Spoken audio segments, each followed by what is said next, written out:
দর্শক শুধুমাত্র এই ছবিটা দেখুন, সেনাবাহিনীকে ঘিরে মানুষের উল্লাস চলছে কি পরিমাণ।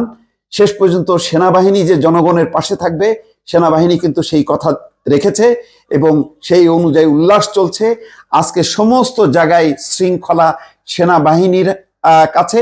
সেনাবাহিনীর কথা অনুযায়ী ছাত্র জনতা কিন্তু তার বিক্ষোভ, তার ক্ষোভগুলো পরিবর্তন করছে, অর্থাৎ পরিপূর্ণ সহযোগিতা সেনাবাহিনীর পক্ষ থেকে জনতার এবং জনতার পক্ষ থেকে সেনাবাহিনী। অর্থাৎ আজকে বলা যায় সেনা, জনতা, ছাত্র, মানুষ একাকার হয়ে গেছে।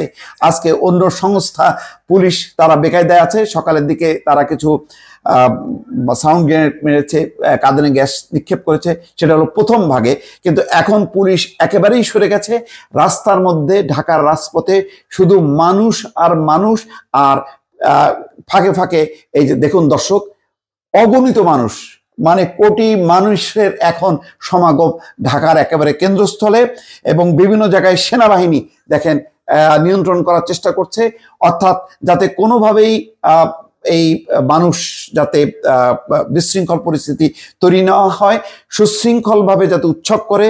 এবং দৃশ্যত তাই দেখা গেছে, সেনাবাহিনীর ট্যাঙ্কের উপরে উঠে মানুষ উৎসব করছে, ফুল ছিটাচ্ছে সেনাবাহিনীকে। অর্থাৎ মানুষের যে কষ্ট, সেই কষ্ট সেনাবাহিনী সদস্যরা বুঝতে পেরেছে, সেনাবাহিনী যে পাশে এসে দাঁড়িয়েছে এবং তারা যে শেষ পর্যন্ত আশা ভরসার প্রতীক দর্শক, সেটি কিন্তু তারা প্রমাণ করলো এই দুর্যোগময় মুহূর্তে। কেননা আজকের এই পর্যায়ে আসতে যে পরিমাণ রক্ত, গতকালকে পর্যন্ত শতাধিক মানুষের মৃত্যু হয়েছে। এর আগে নির্বিচারে গুলি করে কত মানুষ মারা গেছে, অফিসিয়াল হিসাব হচ্ছে 200-250 মতো। আনঅফিসিয়ালি বহু মানুষ পঙ্গু হয়েছে, বহু ছাত্র, শিশু, মহিলা, নানা পেশা শ্রেণীর মানুষকে রক্ত দিতে হয়েছে। বাংলাদেশের ইতিহাসে পাকিস্তান আমলে 69 পর্যন্ত গণ অভ্যুত্থানে মারা গেছে, যেখানে 35-37 জন। 52 ভাষা আন্দোলন, ভাষার অধিকার প্রতিষ্ঠা করতে যেখানে মাত্র 12 জন মানুষ নিহত হয়েছে, সেখানে শেখ হাসিনার একদিনে এক ঘটনায় মারা গেছে 18-19 তারিখের পর থেকে প্রায় 300-400 এবং কেউ বলে সহস্রাধিক।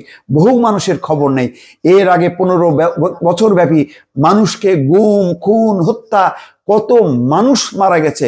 বিরোধী দলকে তছনছ করে দেয়া হয়েছে। জামাত বলেন, বিএনপি বলেন, কারোরই কোনো অস্তিত্ব নেই। সেই বিরোধী দল বিহীন, মানে তাদের অস্তিত্ব বিনাশ করে দিয়ে, তাদের হাজার হাজার নেতাকর্মীকে কারাগারে পাঠিয়ে বহু মানুষ প্রাণ ভয়ে দেশ ছেড়ে পালিয়েছে। এবং শুধু তাই না, তিনটি জালিয়াতির নির্বাচন করে ভোট ছাড়াই ক্ষমতায় থেকেছে। আজকে সেই শাসনের 15 বছরের দুঃশাসনের অবসান ঘটিয়ে মানুষ আজকে রাজপথে নেমেছে, বিজয় উল্লাস করছে আনুষ্ঠানিকভাবে। দর্শক সমস্ত ঘোষণা কিছুক্ষণের মধ্যেই পাবেন। আমার ধারণা যে এই ভিডিও আপনাদের কাছে যখনই কি আপনারা পাবেন, তখন ইতিমধ্যে জেনে যাবেন যে ঢাকায় এই অভ্যুত্থানের চিত্র এবং কি ঘটেছে। দর্শক ভালো থাকবেন, আল্লাহ হাফেজ।